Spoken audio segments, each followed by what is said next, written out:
Hello guys, for today's video nagre-rank ako gamit ang Gus ayon sa mid dahil alam ko na kayang-kaya ko tapatan yung farsa ng kalaban.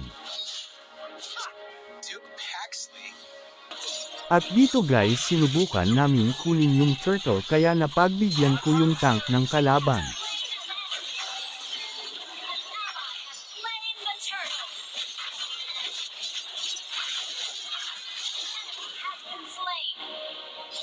At dito guys hindi na malaya ni Julian na nakaabang pala ako kaya ito ay nabigyan.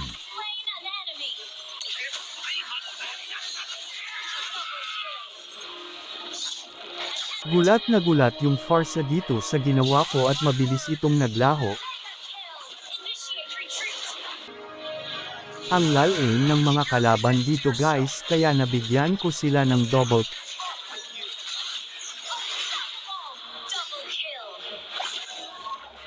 kill at dito guys napitas ko ang farsa pero pitas din ako ni Julian hahaha.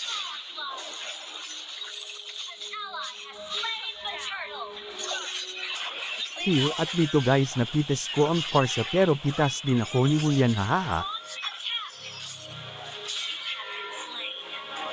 Dito guys balak na sana taulusan ng dalawa kaya inigilang ko sila.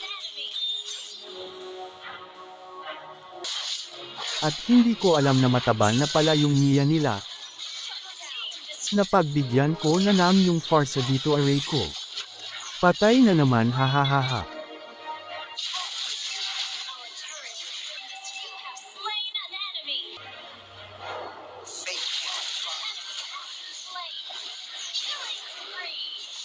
At dito guys, kinuha ko muna yung Lord bago ako nakipaglaban.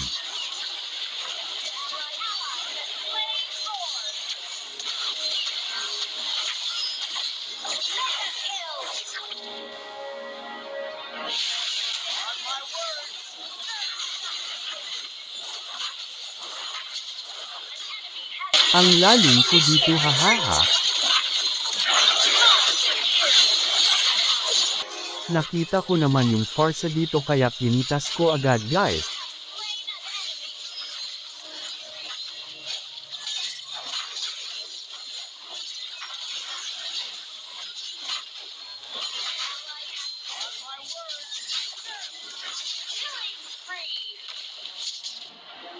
At nakahiganti ako dito sa Mia guys.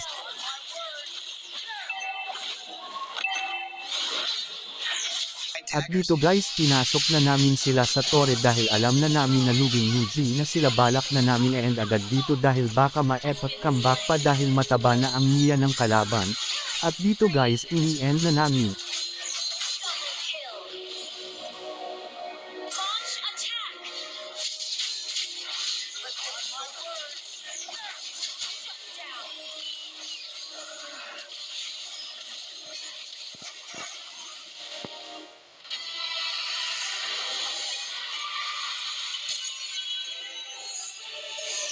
Salamat sa panunood guys.